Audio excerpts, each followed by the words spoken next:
guys, golden brown na siya. So, patay na natin ang ating apoy. And then, lipat muna natin siya ng tanggalin muna natin ang kanyang oil. Lipat natin siya dito para matanggal yung kanyang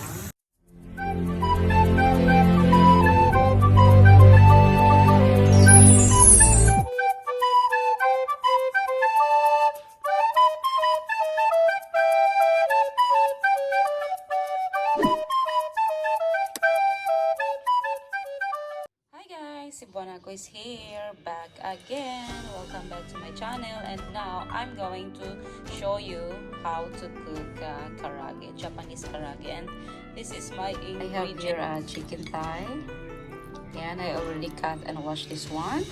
And I have also garlic and ginger, and we need also salt and pepper, and soy sauce, black soy sauce, and sake. And now let's proceed to that. First, you have to put sake, Japanese sake. So ganito karami, mga 1 spoon lang. Mix natin ng sake.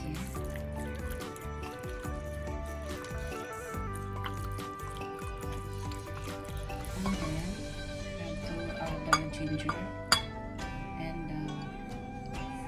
Garlic and ginger. Siguro para ganyan lang siya guys. And salt and pepper. A little bit of salt. And pepper. And also I use white pepper. White pepper a little bit. And little bit of soy sauce. Mix lang this one guys, mix, and after mixing, let's set aside this one about an hour into a ref. Lagay natin siya sa refrigerator. Set aside natin siya bago natin siya, and later lagyan natin siya pag naaabot na yung 1 hour, lagyan natin siya later ng cornstarch. Okay, so let's set up.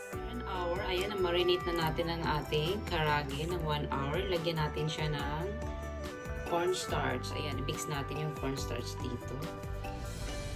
Ayan. 2 tablespoons of cornstarch. I-mix lang natin siya. Ganyan lang.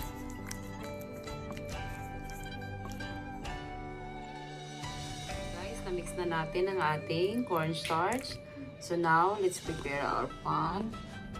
Ayan, lagyan natin siya ng maraming oil.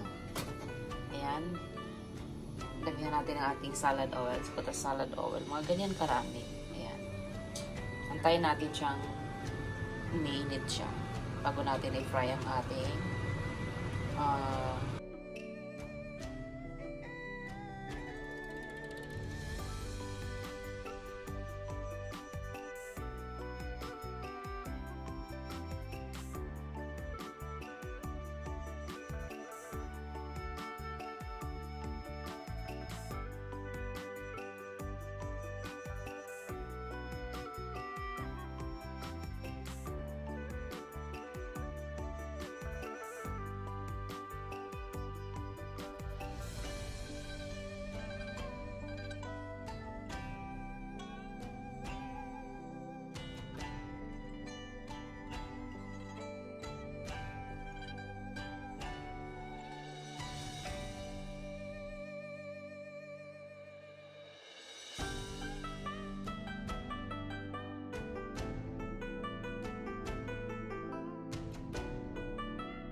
golden brown guys. And tingnan nyo, ang ganda ng kulay kasi nilagay natin yung ating cornstarch. Ayan, tayo lang natin siya.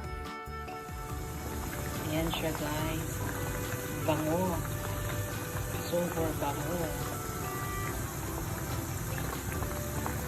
i-flip nyo lang siya ng ano, pag na brown na siya. Ayan. Ang bango. Ang bango talaga ng karage. Favorite ng anak ko to eh. Masarap i-partner to guys sa onigiri, yung mga rice balls ng Japan. Ayan, gagawa tayo later ng rice balls. Tapos pa-partner natin siya. Tapos with miso soup, ayan, masarap yan. Ganyan lang siya, ayan. Kain lang natin siyang maluto. Golden brown na siya, so patay na natin ang ating ako. And then, lipat muna natin siya ng tanggalin muna natin ang kanyang oil. Lipat natin siya dito para matanggal yung kanyang oil. Tapos siya maglalagyan bago natin siya i-plating. Tanggalin muna natin yung mantika niya para hindi na yung mantika masyado pag kinain natin. Ayan. Hold down muna natin siya dito sa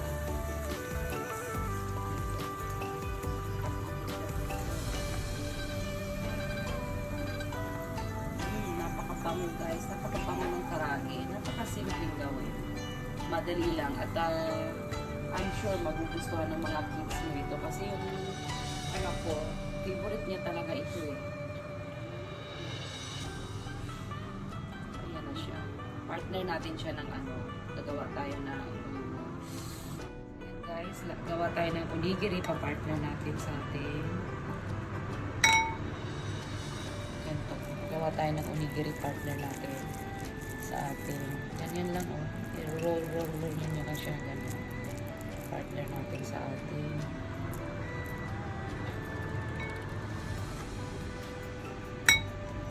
kailangan malinis yung kamay nyo ha. Be sure to wash your hands before you do like this.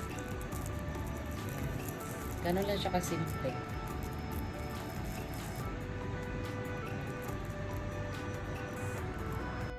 Guys, ayan, nag-cool down ng ating karage. Natanggal na yung mga mantika niya.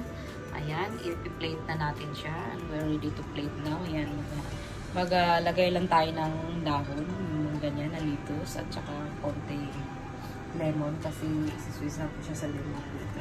Kasi like that lang. Plate lang natin siya. Napakabango guys. Grabe. Ang bango.